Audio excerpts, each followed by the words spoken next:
The Cat's Whiskers podcast is proudly sponsored by the Bunkers Hill Hockley. Don't miss Panthers game day offers, including Coors Light at £2.50 a pint.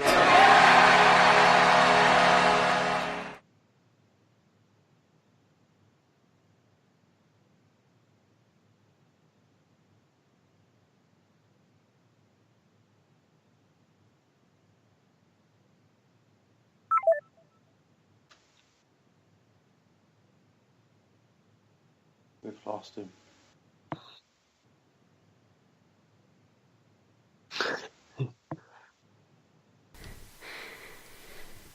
Apologies for the delay. We appear to have lost our host, and hopefully we can get him back. But while I'm doing that, this is the Ask TCW podcast, and bloomin' heck, we're live.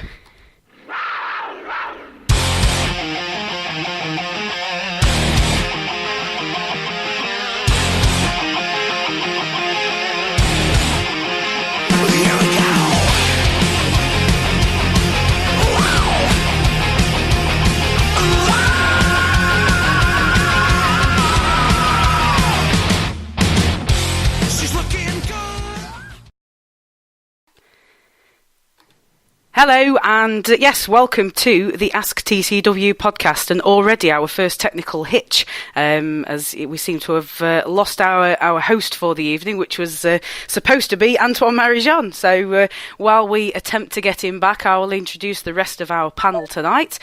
We have Andy Haywood. Evening. And our special guest tonight, it is Elite League Media Officer Rob McGregor. Hey, how's it going? Hi, Rob. Nice to have you with us. So, Ant, are you back? Testing. Yeah, yes. Yeah, the man is back. The man is back. Right. Well, I've done part of the job for you, mate. I had a fantastic intro then. You would have been absolutely wetting yourselves with laughter. It would have been the best intro ever. We would have won awards and all sorts. Oh, well. Well, we'll have to save it for another time. We'll have to save it for next week. No, the moment's gone. And I will hand over to your capable hosting abilities, and I've done part of it for you. So I'll let you kick off with the questions.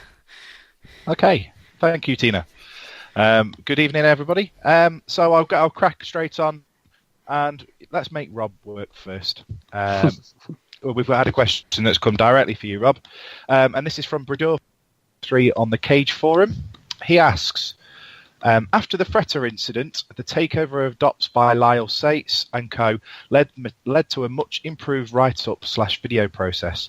In the last few days, what personnel change has occurred on the website/team that has led to these bizarre and quite frankly childish recent news articles? Calling players gutless and embarrassment is highly unprofessional media output from the Elite League. Additional personal comments such as Rosehill must learn to control his emotions are quite frankly cringeworthy. Go.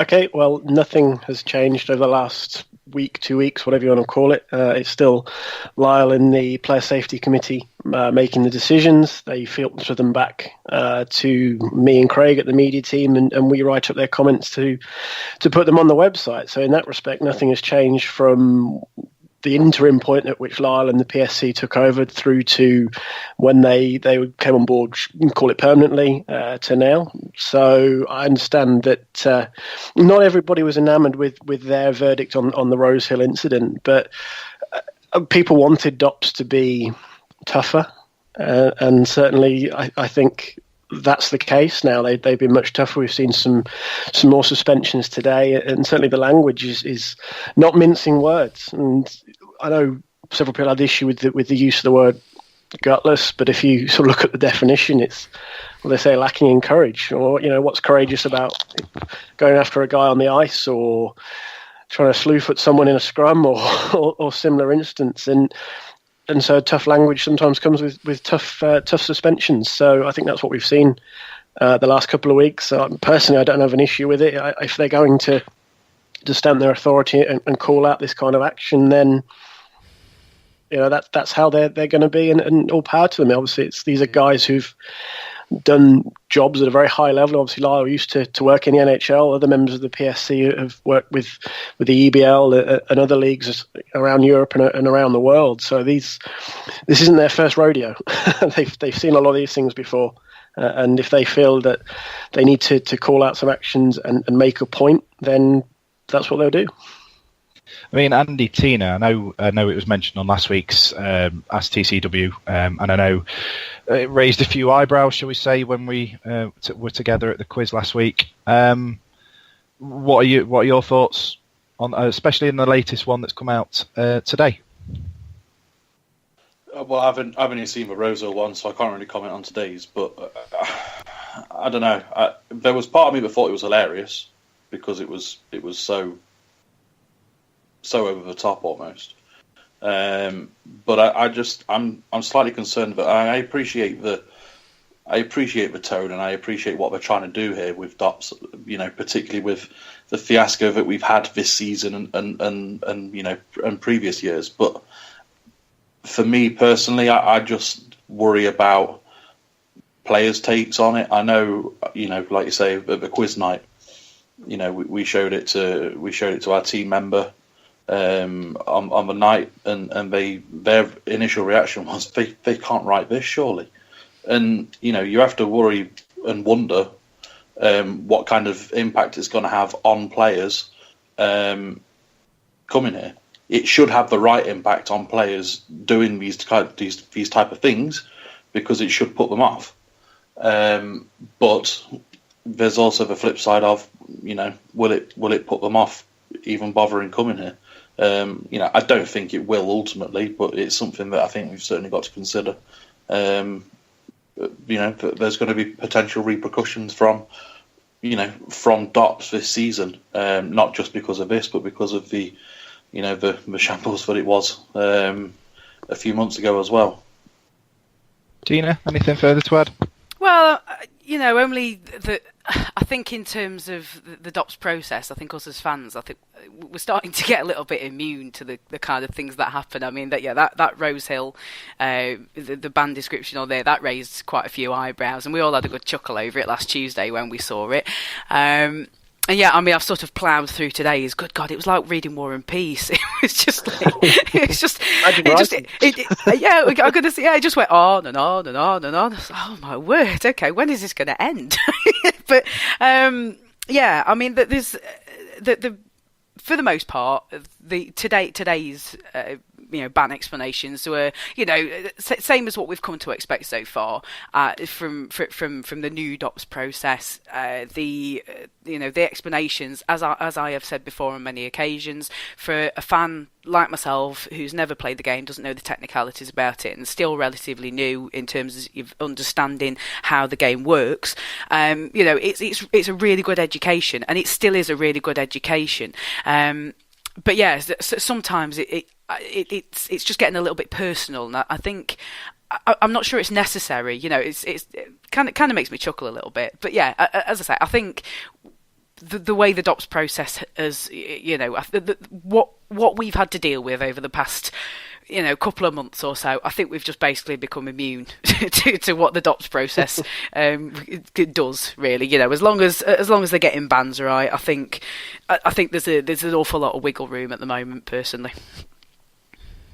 I will just add in there, Craig Summerton at Block 15 Blaze also asked pretty much the same question, but yeah, he managed to get his in one sentence. So thanks, Craig. I hope that answers you. Now, I appreciate that I've pretty much opening question we've thrown Rob into the fire, so we'll take it a little bit easy on this one. And we had a question via Shaggy.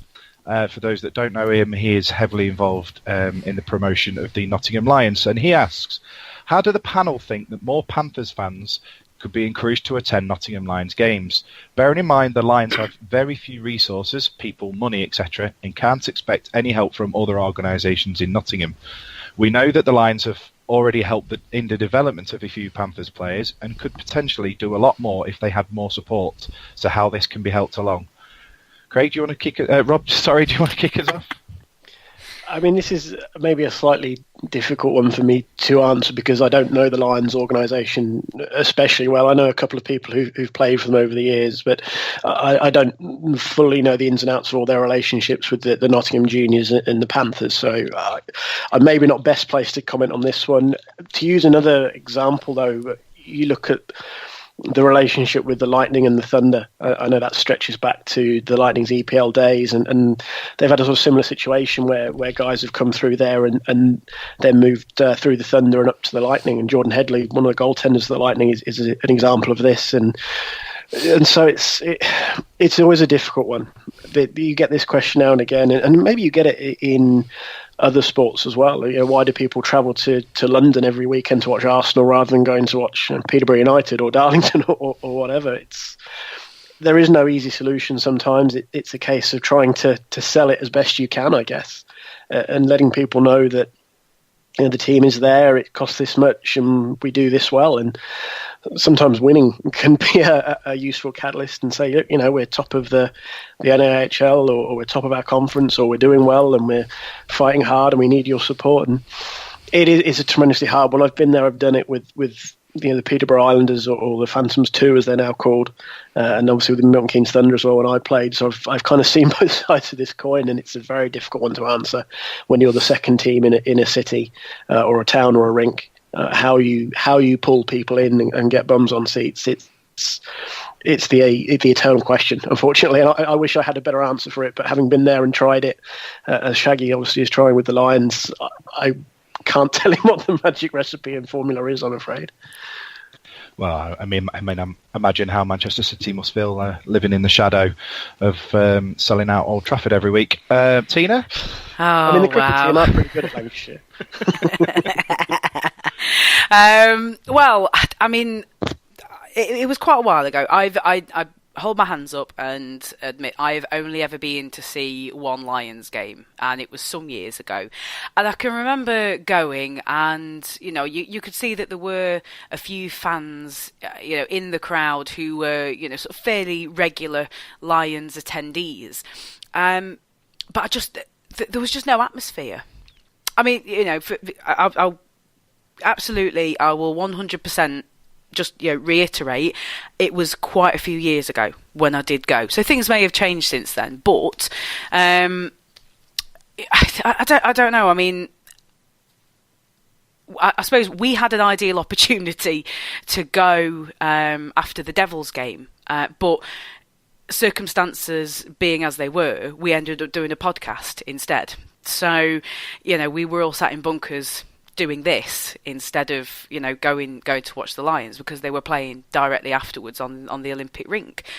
So in terms of what you can do to get people to go and watch, I think there's only so much you can do. You can advertise the games, you can do the discounts. That's that's a great idea. Anybody who's got a Panthers season ticket, I think they get a couple of pound discount on the ticket. So that's a great incentive to try.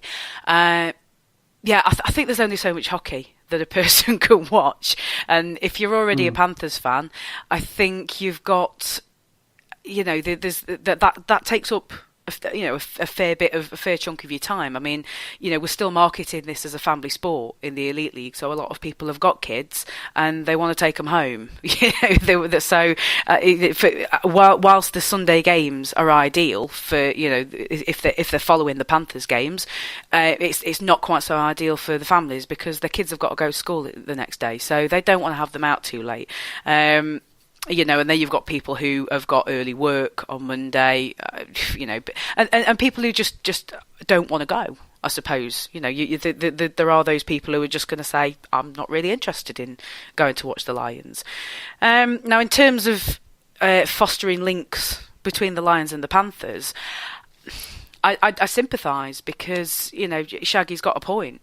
We've pulled a lot of players from the Lions and from the Nottingham junior system as well. Now, I was, this is sort of like third-hand information, I suppose, but I have a friend who has a friend whose nephew plays in the junior system, and from what I understand, Corey Nielsen offered his services, and for whatever reason, there was so much red tape that he had to go through that it just wasn't worth him doing it. So he sort of said, do you want me to come down and help you with help you with a training session with the kids and such? And it just wasn't worth it. So that's one thing that is a little bit disappointing. And just look at the players that we've got that have played for the Lions. I mean, am I right in thinking Sam Gospel's played for them? Obviously Lacko went through the junior system, and I think he played for the Lions for a short time as well. Rob Farmer's been through the Nottingham junior system. We've lost certain players, like Josh Ward. Other players I've seen that have sort of come and gone. William Weldon, Marcus Maynard. There's all these players that have made their way up through the junior system. Some that have played for the Lions, and if there is promise, Corey wants to know about it, because I've always rated him at being fantastic at nurturing young British talent. He's doing it at the moment. This under-23 rule, I'm such a massive fan of it. I love the underdog. I've got a thing for the underdog, and I love watching the young Brits, doing their thing, getting better, improving, and coming through the ranks for the Panthers. Because we say it all the time. Where's the next David Clark coming from? It's madness that there wouldn't be some sort of support network. And I mean, with the demise of the EIHL as well, the next tier down is the tier that the Nottingham Lions are playing in. So if it would be nice to see some sort of official relationship between the two Nottingham teams, but that's it. I don't think there's much the Lions can do, because they're limited on resources. They're limited in what they can do. So that sort of thing has probably got to come from the Panthers. So they've got to want to do it, but they've also got to see some sort of return on what they. I mean, I know the return, generally speaking, is the players. That they're going to see coming up to fill those British spots. But there's got to be. I don't know. I suppose they've got to see a business case for it as well, because when all's said and done, the Nottingham Panthers are a successful hockey team, but they've also got to have a successful business behind them to keep that successful hockey team going, and keep the good players coming in, so that we can continue to have the success. There's a whole myriad of different issues, I would say, but So I mean, really, as I say, I think it's got to come. It's probably got to come from the Panthers, and they've got to want to do it, essentially.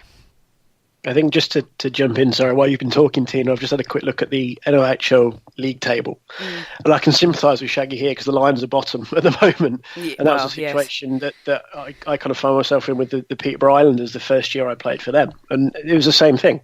A lot of people went to see the Phantoms. They were the big team, or the first team in that rink, just like the Panthers are at the Motorpoint Arena. And if you're the second team, you're up against it from the off. And that's just how I've been through this, trying to encourage people to come and watch the second team.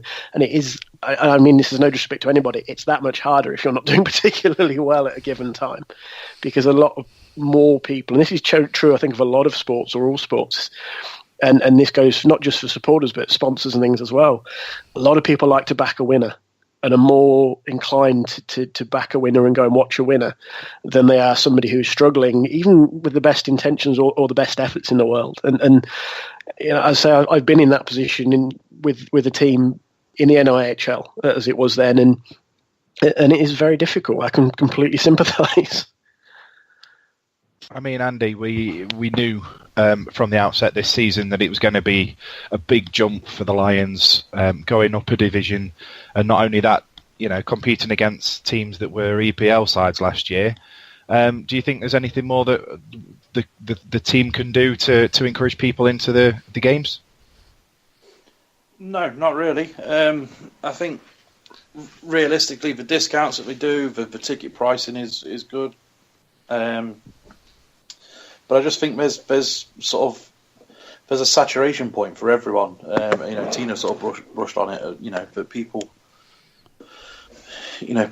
yes, you will get people that will watch whatever ice hockey they can get their hands on at any given time. But the majority of people also have other interests, other things going on in their lives that means that they're not interested to spend so much on just hockey. And you've got to think as well that it's expensive to be a hockey fan. It's expensive to follow the Panthers. Whether you've got a season ticket or whether you buy your match night tickets. It's still a lot of money that you have to invest, and then going to the Lions is additional investment that you have to be committed to making. And I think that, like I say, the ticket prices are great, and obviously the discounts to Panthers ticket holders and season ticket holders is brilliant. But there is a point where people just ultimately aren't interested, and it's not nice, and it is sad because the games are entertaining. I completely agree that people would rather watch a winning team than a team getting stuffed week in, week out. But that being said, from what we've heard from Jono and what we've seen online regarding the Lions this season is, although they are struggling, they've been in games quite well. They're just that little bit of quality that they're lacking, because of the difference in the leagues that have sort of set up this almost new league that they're playing in. Because like you say, it's teams that have come down from one division and teams that have gone up from the other to create this league. So it was always going to be tough for them. But I just think that I don't think it helps as well that it's on the it's predominantly on the Olympic pad. I excuse my ignorance if that's wrong, but that's certainly what it was always like. In the few times that I've been over the years, and the few times that you see them after the games at Panthers, it's usually sort of on the Olympic pad, and I think that puts people off. Because although it's a very good facility, it's not the arena. You don't get the amenities that you do on the arena pad, and I think that plays a part. And I think the quality as well. It is a good standard of hockey, to the point of it's a lot of ex-Elite League players, and it's a lot of pretty mainstay Elite League players. You look at some of the players that are in that league. They've been around in the Elite League for more than just the odd season. There's players that have been almost career Elite Leaguers that have taken that step down as they sort of end their come towards the end of their careers. So there is decent players down there. It is a decent standard, but I just think it has to compete with the Elite League, and unfortunately, it's technically, you could argue it's 2 steps down from the Elite League because of the EPL's demise, although it is only 1 step down. But it is a tough one, and it's one that I would like to see resolving. But unfortunately, it's one that I can't see sort of realistically ever sort of resolving until the quality sort of goes up. To use the footballing analogy, it's no different to going down and watching a League One team versus a Premiership team. You're going to get the best part of 40,000 people at a Premiership game, and the best part of 5,000, 6,000, 10,000 sort of averages for a League One team. It's just it's just the way it is, and unfortunately, as Rob's touched on, it's not great when you're involved in it. But unfortunately, you've got to try and pry those people away from sort of the other leagues and the bigger leagues, and I think that's a lot more difficult than it will ever be given credit for. Thanks for that. Just to keep you all updated, the Lions do have 2 home games this weekend. On Saturday, they actually play in the main arena. Because of the Panthers game later in the evening against them lot up north, the face-off will be at 12:30 p.m. In the main rink. It is £3 if you're a Panthers season ticket holder. They are the cheapest tickets in the league. And on Sunday, they play at 7:30 back in the Olympic rink. So if you can and if you want to, go down and give them a go. You'll certainly be entertained. And while we're on it, because I'm bouncing around all over the place, these guys are getting confused with which question I'm asking. Got to keep you on your toes. So while I'm at it, I might as well say to you, if you want to get in touch with the show, because I missed it at the beginning, I do apologise. You can contact us via Twitter. Is probably the easiest way. Tina will be monitoring that. It's at Cats Whiskers TV. Just bang a hashtag on there, Ask TCW, or any comments or. Both pro and against. We're not going to hide away. So, moving on.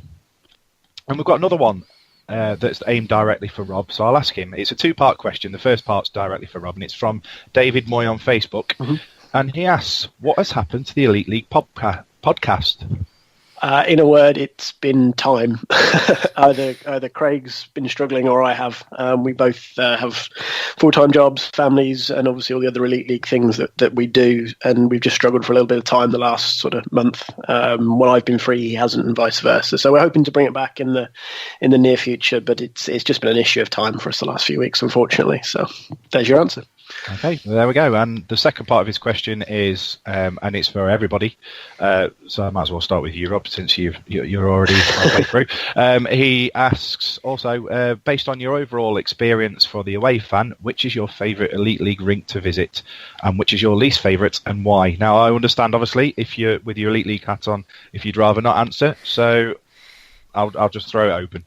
I don't really have favourites or least favourites for obvious reasons. I guess Milton Keynes, Coventry, Sheffield and Nottingham are all within reasonable driving distance for me, so they're probably the ones I would frequent the most, just because of convenience from where I am in North Cambridgeshire. But there's not a favourites thing, it's just a simple logic of they are much closer to me than, say, Cardiff or Fife. So it's not an issue of like or dislike, it's just an issue of being quite a long way away from the likes of Fife and Dundee, and even Cardiff's a good 4-hour drive for me. So I have to be sensible with such things. It's just a case of being able to get there more easily. So there's not really a favourite or a non-favourite. It's just a case of convenience if you see me at one rink rather than another. That's well answered. Tina, Andy? Go on, Andy, you're getting there first. Nottingham, because it's on the doorstep and it's the team that I support. And I also think, truthfully as well, and I know some people will disagree, but I do think it is the best facility. Obviously with the playoffs and stuff, I'm sure people disagree, and the whole home ice advantage. As far as away rinks go, though, Fife's always good fun because it's incredibly hostile. Edinburgh's always great because it's Edinburgh. As regards least favourites, I don't know, to be honest. I don't think I've ever gone into a place and sort of not liked it. Obviously you get various different sort of quirks regarding places. I'm sure there's plenty of people that don't like going to Sheffield, because of who announces, but that's never really bothered me. There's going to be people that don't like places like Murrayfield and Fife because they're old and uncomfortable, but they've got that passion and atmosphere that you don't get anywhere else. But some of the places that I have really enjoyed have been the ones that aren't here anymore. I used to really like Newcastle, going up to the Metro Arena. I used to like going to Basingstoke. I think as far as ones as worst one, I'd probably say Bracknell, but I've only been there once, and I had a really terrible seat where you couldn't see anything. So that would be my reasoning for picking Bracknell. No other reason. It was everything else about it was fine. They did have blue ice, which was a bit odd at the time, but that's not a reason to dislike it. Tina? Yeah, I've been trying to think about this question since it came in. There are certain away trips that I prefer. I like going down to Coventry. It was a little ritual between me and a couple of friends. We just loved going down to Coventry, and I think it was the whole thing. We sort of got there early, went and had something to eat, then went to the rink, and you want to get there early so you can get in the right parking, because if you get in that multi-story, it's game over. You're done. You're not getting home. It's just you may as well just kip in your car till everybody's gone. So yeah, I do like a Coventry trip. I think at the moment, and I hate to say this because the atmosphere is fantastic. I think my least favourite rink at the moment is Manchester's, because you miss half the rink if you pick the wrong seat. You just can't. It's like I went on Saturday, and I'm sort of like 4 rows up, and there's like a whole quarter of the ice, along one side that I just couldn't see anything happening at all, and. They're doing well with what they've got. They've got the big screen. Well, I say big screen. They've got the 4 big screens that they've put together to try and make one screen. But I couldn't see it from where I was sat. It was pointless. So I think unfortunately the configuration of Manchester's rink is not. It's a little bit undesirable, shall we say? I've heard it. I've heard it termed as. If we've had the big blue tent, well, this is the big garden shed. So I think that's sort of where that one is. But yeah, as I say, I like going to Coventry. Yeah, Milton Keynes, I did like Milton Keynes, apart from the big supporting columns that if you're more than 5 rows back, they completely obstruct your view of half the ice. It's like as you know, Ant, because you were sat right in front of me when we went. I couldn't see the goal, and yet I was trying to do Panthers Hockey Live. So it was. I was like, oh, has somebody scored? All right, yeah, I better tweet that. But yeah, the rink itself and the atmosphere in that rink is absolutely dynamite. I'm looking forward to being able to get down there again. And one thing I will say, I think the rink that has got potential that it's not actually filling, so it's kind of a good bad thing, is Dundee. They have a fantastic rink. It's nice and clean. It's got good sight lines, good seats. It's nice and fresh and everything. And they just can't get anybody in it. It's like you see the attendance figures rolling in, and the in terms of attendance, they're not doing much better than the Caps, and we all know the troubles that the Caps are going through.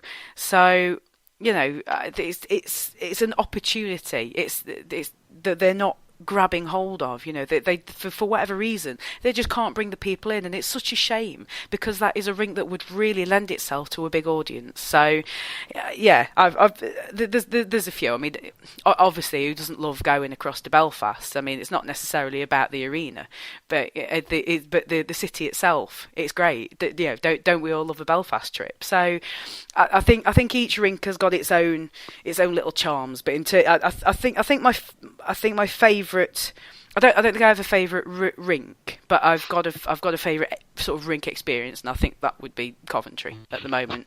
It's the best place to take 2 points out of, and one of the places you feel the worst when you don't get them. Yeah, and I'm sorry until you sort your sightlines out, Manchester. I'm afraid you're lagging behind a little bit there. Well, I think between the 3 of you, we've covered pretty much every rink in the Elite League. So thanks for that. I will just put my 2 pennies in here. I do miss trips to Hull, basically because what you were saying, Tina, about it's the trip itself. It was the food beforehand and what have you. But as our favourite venues, any venue we win in, and least favourite venues, any venue we lose in, because I'm a bad loser. Hey ho. We will move swiftly on now. We had a question via email. And again, Rob, I just seem to be picking on you all the time. And James, he says, how do you determine how much coverage each club receives from the Elite League social media account? Is it simply based on which club releases most news stories, or is there a different process employed? So this isn't necessarily an easy one to answer per se. We try and give all 12 clubs even coverage if we can over the course of a year. So if we feel somebody's maybe been a little bit quiet for a couple of weeks, we'll do an interview with the coach or a player and just trying to give them some love because we feel like there's been that quiet period. Obviously, in other clubs there will be maybe flurries of news. Obviously, Sheffield have had a player leaving this week and Ronberg coming back this weekend, so they've kind of had a little spike this week with player changes. Other weeks something else might happen, or like Cardiff had their Pride night. So it's a little bit of an uneven process in a sense, because some of it is reacting to what the clubs themselves are doing. At other times we're trying to be proactive and say, well, these guys have been maybe a little bit quiet from our point of view for a week or two, just because they haven't had any personnel changes. They've just been going about their business, playing their games, getting their results. And so we'll say, well, we'll go and interview whoever, or we'll look at what's been going on. Maybe a particular player has been in great form for a period of time, so we'll look at them and speak to them. And we try and even it out so everybody gets, throughout the year, sort of equal airtime, shall we say. It's not an exact science, because, as I said, sometimes you have flurries of news from certain clubs. Other times you have lulls for everybody, and it's just the way things work out. But we try our best to give everybody equal airtime, as I said. Okay, now I'll start with Tina and Andy on the next question, and it comes via the cage and Pies, and he says, are the Steelers having a similar season to the Panthers last year? Flashes of brilliance, but not consistent. High turnover of players, but seemingly doing okay in Europe was a theme we experienced last season. Tina, take us off. Well, they are. Well, it's not. I don't think they're having as bad a season. Well, it doesn't feel like they're having as bad a season as we did last year. Because I think we were, Continental Cup aside, I think most of us would rather forget it. But yeah, they do seem to be having a bit of an uneasy time at the moment. Hopefully that extends to Saturday. But you can't have everything you want in life. But I mean, they're round about the same sort of position as we were in the table this time last year, from a quick look. So, they're still there or thereabouts. They haven't. I don't think they've got too much to complain about. I mean, obviously, it's. I think they are going to miss Fitzgerald. Sounds like he might be out for a while. They've had to bring Ronberg back, because they're so short on bodies. And, one or two things just don't seem to be going quite as smoothly for them this season as they were last season. So, yeah, as it stands at the moment, it's probably a fair comparison. Andy, you think Steelers are going to struggle like we did last year? No, they will be there or thereabouts. They always are. At the start of the season, I said they'd win the league. They're winning tonight quite comfortably away in Dundee. They'll be, a few points behind off the top, I think, after tonight's result. Pending a spectacular demise in the last 10 minutes, they're 6-1 up. So you got to think that the points with them. They're 2 points behind the top of the league. And technically with a game in hand. I appreciate, obviously, we've got games in hand on Belfast as well, but they're 2 points behind Belfast with a game in hand. They will be there or thereabouts, and I still think they will win the league, because they always do. Yeah, I agree. I mean, I said as much to a Steelers fan last night. Now, Rob, obviously, it's fantastic that they've got through to the super final of the Continental Cup, and we do wish them all the best. I mean, from Elite League perspective, is it worth Steelers taking a hit in the league domestically if it means European success? That's an interesting question. It's not necessarily easy to answer in a sense, because obviously from the league's profile outside of our own shores, if you see a British club maybe winning the Continental Cup again, maybe have two teams in the CHL again next year, obviously that's a great thing for the Elite League and hockey in the UK. Would they want to take a hit domestically?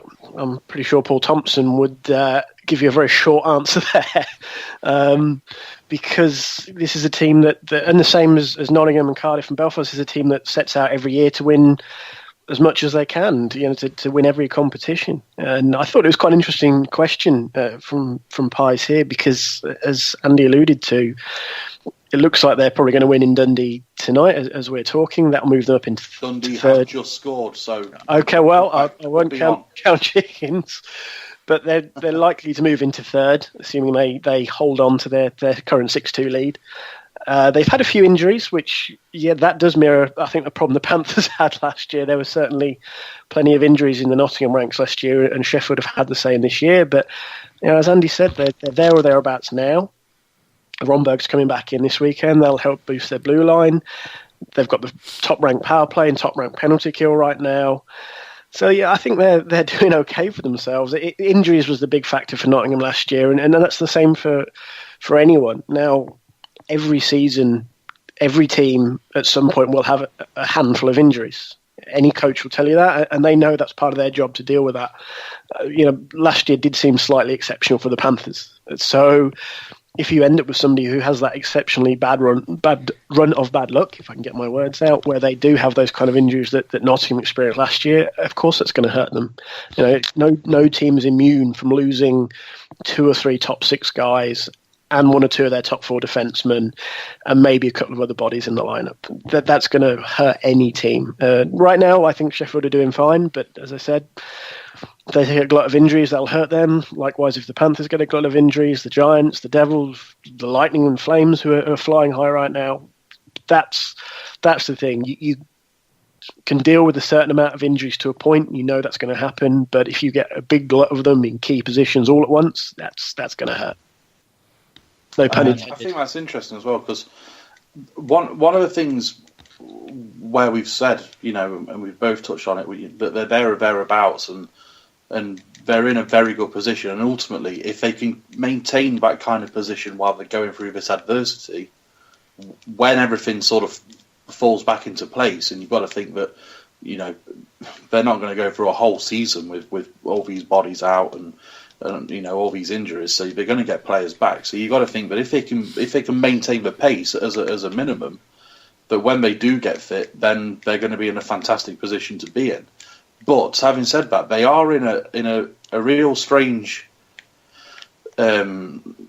sort of position that we've seen ourselves in. Not necessarily last season, perhaps, because I think to a man, I think everyone agreed that it wasn't a good season, other than in Europe, and I think a lot of that was down to the style of hockey that we had because of the players that we'd signed. But they're going through an awful lot of unrest, sort of civil unrest at the moment within the club, which from the outside looking in, and like I say, we've been there before, and I've been involved in it before. I would no doubt think, and I've sat on both sides of the fence at some point during my 17, 18 years as following Panthers. But this is a team that are 2 points off the top in third place, that are in the super final of the Continental Cup. And currently at the moment, the amount of sort of mud flinging between the fans and the players and the coaches and the families and stuff is really, it's the most I've seen, certainly in Sheffield, but it's probably the most I've seen outside of Nottingham, to be brutally honest. And I appreciate that, I don't particularly subscribe to the Cage Forum, let alone sort of any other team sort of social media forums type things. But it's that out there at the moment that you can't help but notice it, and I think that's something that from the outside looking in, you find it quite difficult to fathom. And I appreciate that obviously everyone has their opinions and everyone has the stories and things like that. But for me, it does seem like a really odd situation that's happening here. Yes, they've got injuries. Yes, they haven't signed players quickly as fans would like, from a few of the things I've seen, but they are looking for the right player, which is something that we've heard numerous times in the past few years. But they're second, and they're in the super final of the Continental Cup. You would think at the moment that they should be, everything should be rosy, but it really isn't at the moment, which I find quite quite interesting, and also a little bit sad in that sense, because they should be riding high at the moment. And let's face it, they're 60 minutes away on Saturday from potentially being top of the league, off the back of winning against us in Nottingham, which I imagine the majority of the fans and the players and the coaches will say is sort of the best 2 points they pick up, in the season. So for me, it seems like they're in a really good position, and there's a lot to be happy about. But internally, there seems to be an awful lot of unrest, which, like I say, from an outsider looking in, seems to be a little bit odd to me. I mean, staying on the Steelers unrest thing, Jerome Lucy's been in touch via Twitter, and he asked, what are your thoughts on the Paul Thompson's comments about fans on social media in the Star article by Bob Westerdale? Jerome goes on to say that he agrees with him, and he strongly believed he knew a lot about boxing until he started training and had a few fights, then realised he used absolutely nothing. So, Andy, do you want to carry on? Well, yeah, I mean, to a point, I agree. It's a really tough one to get involved in as a coach or as a player, because no matter what you say, there's a fair chance you're going to upset and alienate the people that are effectively paying your wages. So it is a really tough one for them to be involved in. But I do agree with the sentiment. You know, I've seen firsthand in other, not in hockey. Some of it is in, some things I've seen in hockey before, but some other stuff from what my dad does as a living and things. I've seen things where, the sort of the stuff that you read where people don't understand what's going on behind the scenes. They don't understand what's happening. The stuff that they're not privy to. And because they're not privy to it, but they still make their own opinions, which they're more than entitled to do. But I think with social media these days, it's become really easy to vent that so publicly. And there's you've only got to look at Twitter and things like that, where people aren't shy in tagging players and letting them know what they think. Now, you would like to think that the players would probably just laugh about it, but there will come a time. We've seen it before, and we'll see it again, where a player will think, well, "Why am I putting up with this? Why can't I have a voice in this kind of argument?" And you get it back, and then all of a sudden it escalates into more than just one person's opinion on a player. It becomes everybody then has an opinion of the player for sort of taking time to wade into an argument where effectively they're sticking up for themselves or for their teammates. So it is a really difficult thing for players to get involved in.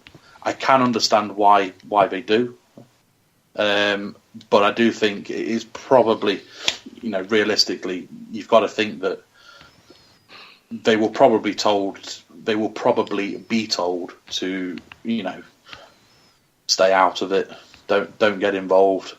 It's not worth it. That kind of thing, because it probably isn't. But I just think that it's like a lot of things. It's so easy these days to see something on the internet, believe it, just share the hell out of it without any thought as to whether it's real, where it's come from, what kind of source it is, and take it as gospel. And I think that sort of also falls in line with sort of sports fans. It's very easy now to hide, not necessarily hide behind, because a lot of people have their real names and stuff, but it is very easy to think that you can just say things without any repercussions. And I think that, what Paul Thompson said in the paper, I kind of agree with him in a lot of aspects. The interesting thing was obviously, and again, it's all sort of speculation, but it would appear that perhaps he didn't say all that he did say in that press release, considering what is, I think it's his daughter retweeted, say, back at the paper, saying that it's just another article trying to sort of tarnish his reputation. So it is difficult to understand quite what's been said and what's true and what's not. And I think with a lot of things, you just have to take it with a bit of common sense and an awfully big pinch of salt, because you can't tell what is fact and what's fiction sometimes out there, and but like I say, on the grand scheme of things, I think overall they have a right to respond to this type of criticism and these type of things, and I think that realistically, it's probably long overdue. I mean, Rob, I won't ask you to comment on what Tomo said exactly, but obviously you have played the game yourself. So just touching on Jerome's second part of his question, when he talks about his boxing and not really appreciating it as much as he did until he stepped in the ring. Do you subscribe to you have a different viewpoint when you've played the game, or can non-players, if you like, contribute equally? So I kind of want to answer the question with a question, because whenever somebody says, well, you never played the game, what level do you have had to play to form an opinion? And that's kind of the stumbling block here. I was a terrible EIHL backup goalie. So does that mean I'm or I'm not qualified? And it's sort of this weird grey area, but I can sympathise and see where Paul Thompson is coming from here, because I've seen both sides of the social media coin. It's played a major role in me kind of getting to where I am now, without wishing to sound arrogant or anything, because it's where I've connected with you guys. It's how I've connected with people all over the hockey world. It helped with my NHL blog and podcast, sharing stuff, getting people on the podcast when I ran it. It helped me connect with Seth Bennett, who in turn brought me on, to the role I'm in now. So it's had a positive effect in my working life, shall we call it, in that regard. But equally, as somebody who does have access to the mentions for the official Elite League account, the DOPS account, and the Elite League Facebook, I have seen the other side of this coin, especially on match nights when people do tweet in anger. And this is the kind of thing that, certainly with some of the criticisms of the Steelers have had this year, as we've just touched on in the last question, it's kind of odd because they're fourth, probably soon to be third. They've got a 7-2-1 record at home, which is pretty good, I think it's fair to say. They're 3-4-1 on the road, also not bad, and their special teams are doing well. So I'm confused by the criticism, which I think is maybe part of the equation here, is that a team that is doing well and is in the hunt for silverware is taking a bit of flack. And some of the comments you do see online, some people do go over the top. And you wonder if on some occasions, if some people have forgotten, we're still talking about human beings here.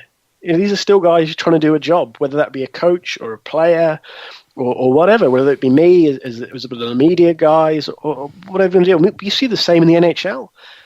Edmonton is having this very same debate with mainstream media and bloggers and the effect their comments have on players this week as well. And we've seen ex-Oilers players talking about it. And, it's this very strange thing we have now with instant access, or the ability to instantly communicate with someone and tweet at a player, calling them a goon to keep it clean, or whatever. Or, there's been people who have sent messages to goaltenders I know, trying to give them tips on what to do in the shootout. And just strange things like that. It's such a complex and nuanced issue at times that, everybody's entitled to opinion, and everybody sees the game differently, and everybody, their opinions and their knowledge and how they see things changes all the time. I mean, every day, every week, I probably learn something new or see a different point of view on a certain situation. And that maybe doesn't change my view on that situation. And this doesn't just apply to the Elite League, it applies to the NHL or, big cricket fans are the same there. And you talk to people and you discuss whatever the issue is. And sometimes you go away thinking, well, actually, maybe they have a point, or maybe they are right and I was wrong. That's happened. That's part of growing up and being an adult, right? Is admitting that actually maybe I was wrong about this, or changing your opinion when you learn something new. And this is the thing. I've had this experience where people will tweet something out, and sometimes against my better judgment, I'll respond and say, well, no, that's not really the case because, and you exchange a few tweets, and then at the end of it, they say, thanks. I've learned something today. And that actually feels quite good because I've sort of navigated that very choppy piece of water. And this is where it gets difficult, I think. And it is frustrating. There are times when I have to close the Twitter feed down and step away to not say something I probably shouldn't say, given the position that I hold. And it's very difficult. I can completely understand where Paul Thompson is coming from and the frustrations that some of the Steelers guys have got, and equally the same applies to other clubs at times. And I know, guys in Coventry have had it because they've not had the greatest sort of 18 months, and other club Belfast get it if the Giants have a bad spell. My lord, do they get it from some corners of the Giants fans? And that's just how it is. And you talk to anybody around the Elite League, Todd Kelman, Tony Smith will tell you the same thing. We have a very passionate fan base, and that is absolutely fantastic for the league. It's almost one of our selling points of how passionate people are. But equally, sometimes things maybe spill over, and people say things in the heat of the moment that they may regret on reflection, or it's life, I guess. We're all human, and as I said, I've seen both the good and the bad side. I can see where Paul is coming from, but equally it's part of the modern world and part of the sport, and you have to take with the rough with the smooth sometimes, right? Indeed you do. And well done for stepping away from your Twitter account. If only other people around the league could do the same. Tina, you've not had a chance to speak much for the last couple of questions, so I'll come to you for Laura Turnbull's question. She got in contact via Twitter, and she says, we all know that some smaller clubs struggle with their facilities and upkeep. At what point should the league step in and help? I'm not sort of privy to the whys and wherefores that go on, with the board and the board meetings and such things like that. But as soon as I saw the question, one of the things that sort of sprung to mind is you can only offer help when help is wanted. A couple of the smaller clubs that spring to mind, I've already mentioned them tonight, is Dundee. They don't have a lot of money floating around, and I suspect that is maybe due to the low attendances, and that's not something the league can really do anything about. The responsibility with that sort of thing, I think, lies with the club themselves. I mean, it's up to the club to identify what they can do better, and if they can't, then they should ask for help. The GMs go to board meetings with 11 other people who are trying to do the same thing as they are. Some of them are doing it better, and if you think that they may be able to help you, they may be in a position to give you some advice, then absolutely you should take it. If it's a question of resources, you have to figure out, where the gaps are and where you need the assistance. Even the Nottingham Panthers rely on volunteers. I know that like the 50-50 sellers, the program sellers, etc., etc. I could be wrong about this, but I would say that they get a season ticket out of it, or discounted tickets, or a discount on the season ticket. I know that there is some benefit to doing that. So, there's sort of a bit of give and take with the club, and I suspect that that's not too dissimilar to the arrangement that goes on at other clubs.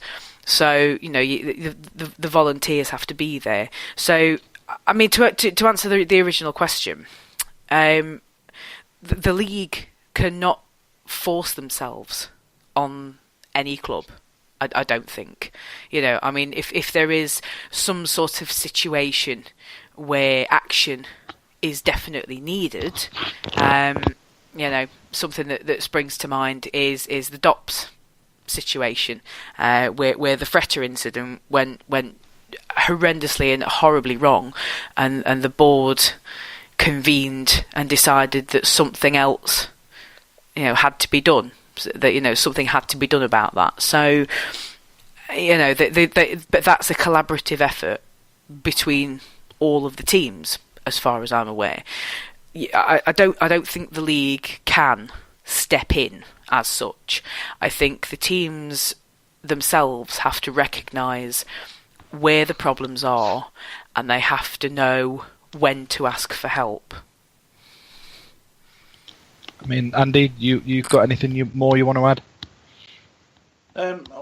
Well, I think teams sometimes have to help themselves a little bit as well, and this, at the end of the day, I appreciate that it's not the nicest of things to say, I suppose, particularly when teams are struggling. But there is an element of sort of having to muck in themselves a little bit and sort out, and I think one of the things that I see this season with Caps that they did was something with a supermarket where they'd got players down at the supermarket. I think they were just packing bags, that sort of thing, at the checkouts and stuff, and things like that are great because there's an awful lot of people that will probably not know anything about hockey in Edinburgh. And if they can do those type of things, I'm not saying that they have to do it every week because that would be crazy. But it's things like that. And one of the uphill struggles Edinburgh have is the culture up there. And I will always hark back to the story of going to the bar in my hotel after a Saturday game of a double header in Edinburgh, and there was a chap in there with a Caps hat on. When we got to the bar, he asked what the score was, and we told him what the score was, and said, "Well, you're not there tonight." He says, "No, hockey night's a Sunday. I don't go when it's not on a Sunday." And that's what they're trying to compete with is that kind of culture. And I'm not saying that that's the same for everyone that does. Everyone that lives in Edinburgh that doesn't go to Murrayfield doesn't have that attitude. But it's about tapping into the people. It's one of the great mysteries as to how Edinburgh is an example. How can we not get more people through the doors? How have London never succeeded in keeping a team or sustaining a team for long enough? These big major cities, but it's all about marketing. And I think one of the things that they've got to do is they've got to help themselves in that sense, because the marketing is something that realistically, yes, every team will have a budget for it, but there's an awful lot you can do with a limited budget with regards getting word out there, getting spreading the news and keeping people abreast of the sport. And I think that's one of the things that I think teams need to sort of help themselves with. I fully understand and fully appreciate that this is coming from someone who has got the privilege of supporting a team that doesn't seemingly ever need any sort of league help, other than it'd be nice if the league helped us win it from time to time.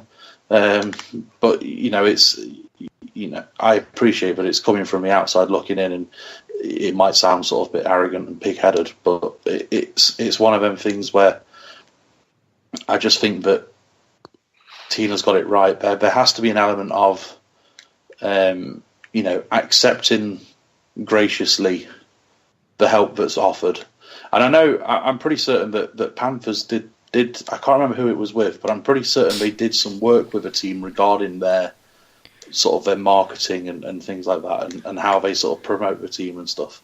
And I think teams ultimately will help each other with that type of thing. And I think that's something that, it's something I'd like to think would go on.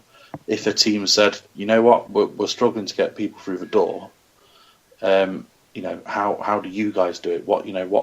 What sort of things can we do to try and attract more people into the rink and paying customers to come in? Because ultimately, it's a catch-22. Because if they don't get the people through the door, then they don't get the players coming into the city, and ultimately, if they don't get the players coming in and they're losing week in, week out and finishing bottom, then as we've touched on with the Lions earlier on, it's difficult to try and get people on board when they're in that kind of a position. So it is a catch-22, but it's about trying to break that mould and get out of that cycle.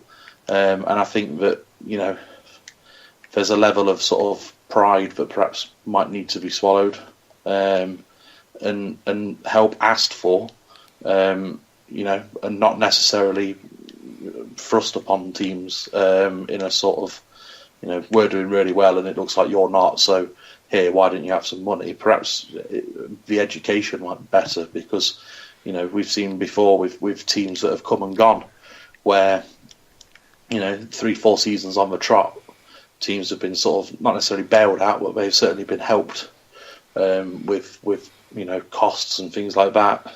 And perhaps if we'd have said, you know what, you're not getting any money, but we're going to give you access to some marketing people, or something like that, and give them that education rather than just sort of trying to bail them out year in year out, then perhaps they'd still be with us. And that's something that I think we need to hold dear sort of as going forward with the future, because we've gained 2 teams this season and it's been a fantastic addition.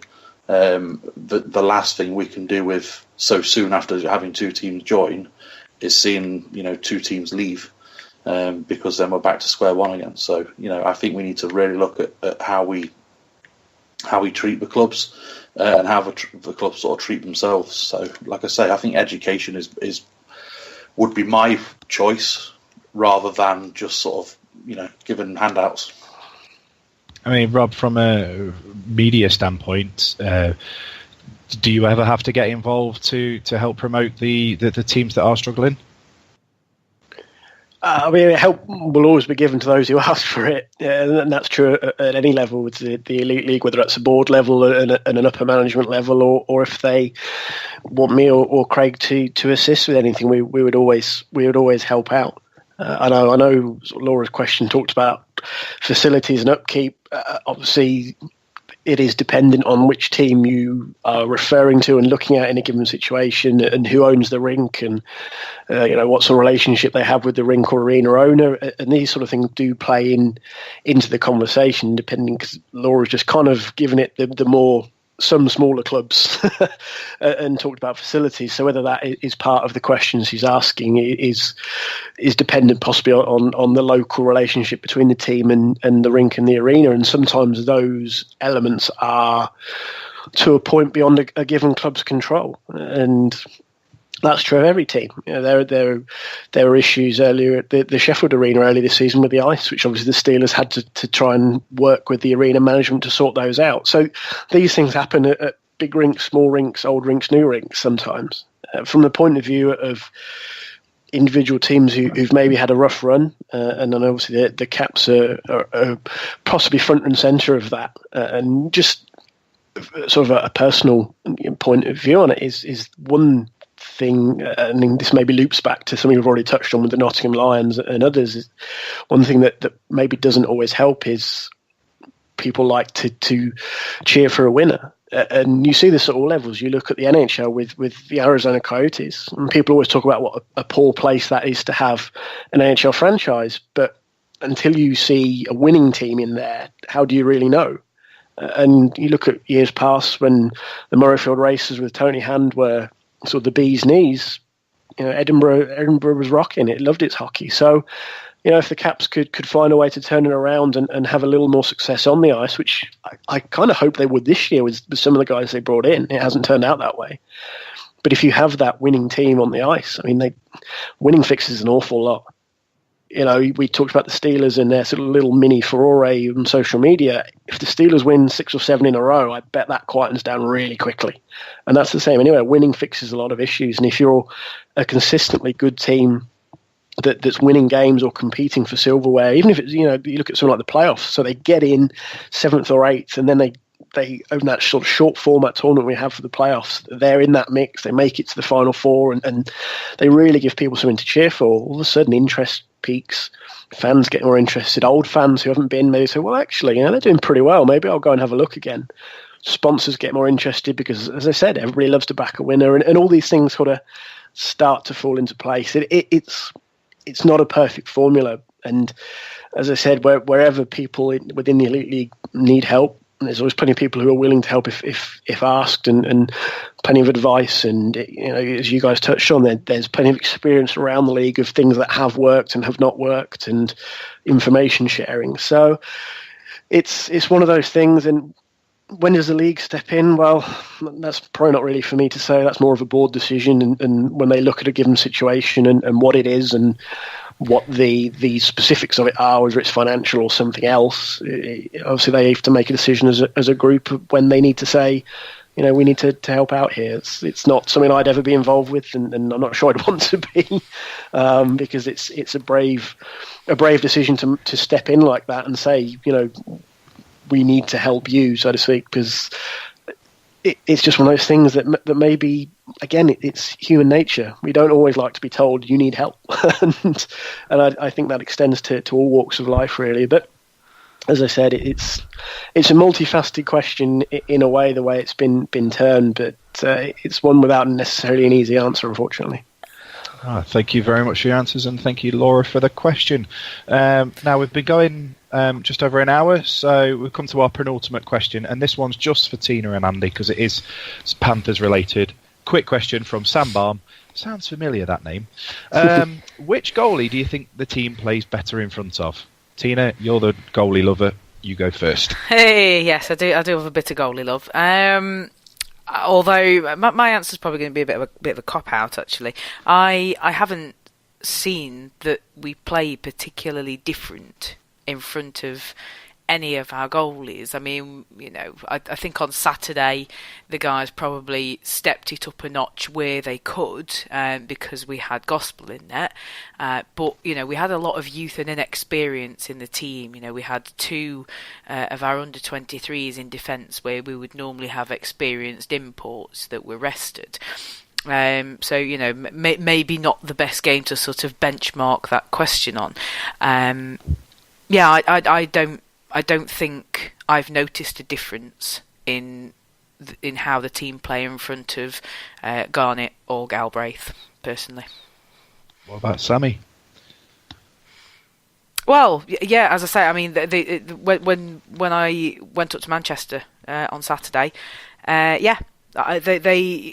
he was protected as well as he could be, but we had a lot of inexperience on our defence, so there were sort of limits to that, really. But I think that would happen with anybody, with any team that were playing their backup netminder. I think that there's a certain awareness that they are less experienced than your starting netminder, so you have to step your game up. But yeah, in terms of our two starters, I haven't noticed any difference personally.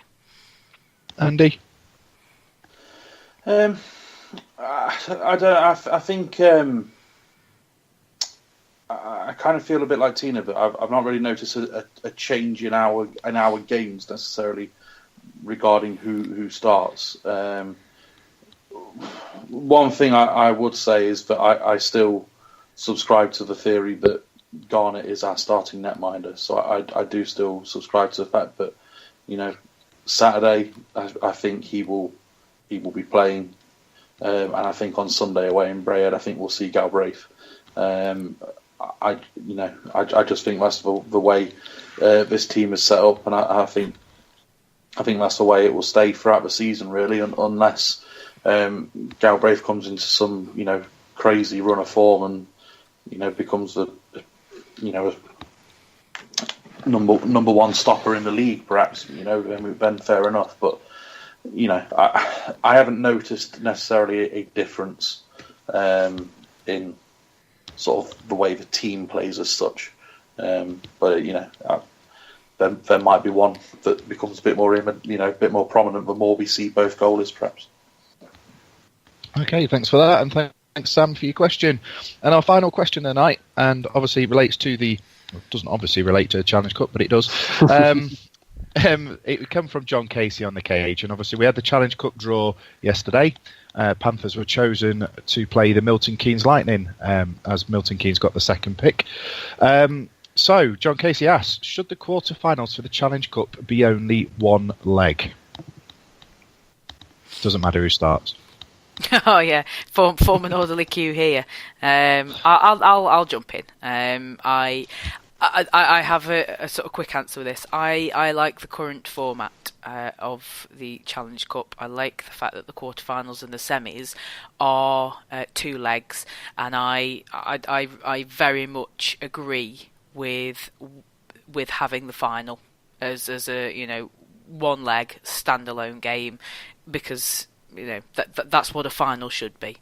So when we made the move from a 2-leg to a 1-leg final, I wholeheartedly had a thumbs up on that one. So I would say no. That's my quick answer. For me, I don't understand why. There's a few things that I always find odd about the league. I never understand why, for instance, the quarterfinals of the playoffs, for instance, are worthy of having one referee, but then the semi-finals and the final are worthy of having 2 referees. I know that's going to change from January, but that's another topic.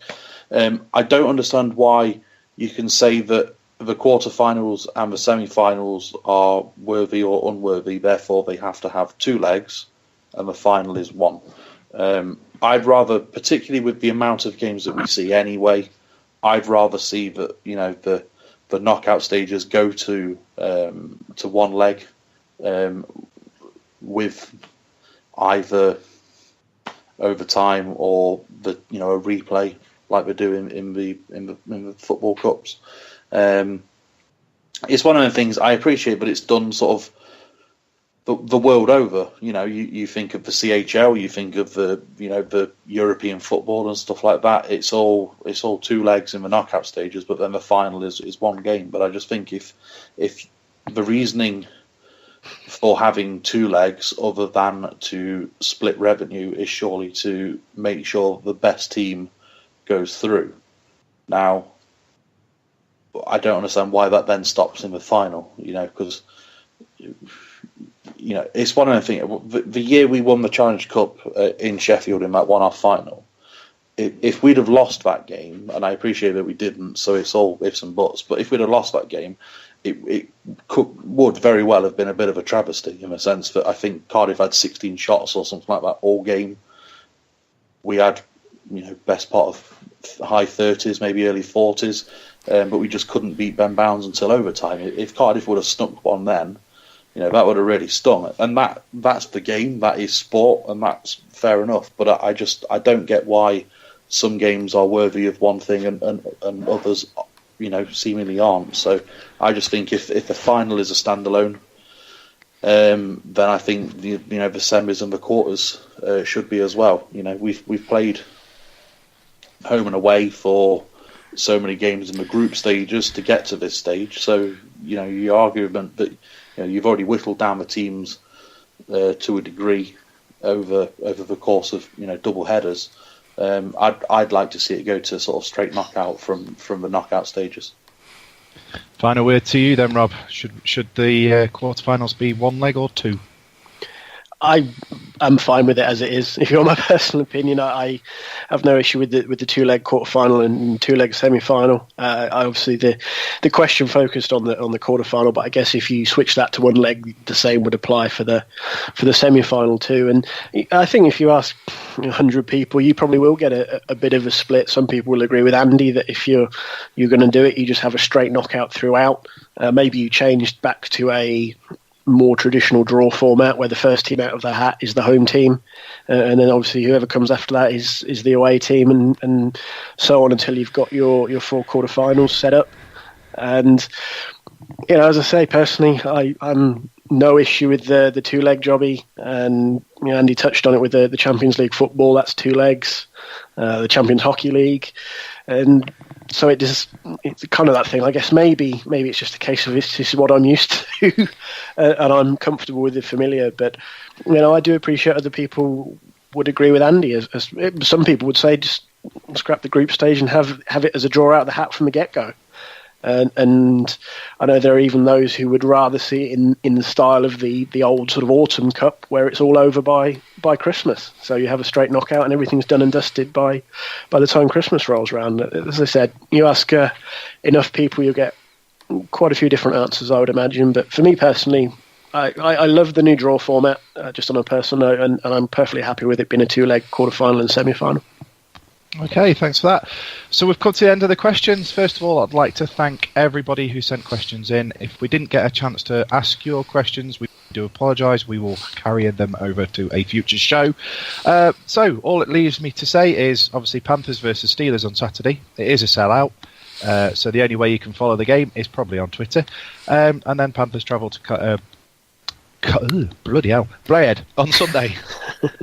That's the wrong. If you're saying Cardiff, that's completely the wrong direction. Yes, don't go to Cardiff. Go up to Scotland. It's Braid, west of Scotland. So, first of all, thank you to the enforcer Andy Haywood. Any time. The First Lady of Cat's Whiskers, Tina Taylor. TTFN. And our very special guest. Thank you very much for taking your time out, Rob. Rob McGregor from the Elite League. Thanks, guys. It's been great to be here. No problem. I've been Ant. This has been the Ask TCW podcast. We're gone.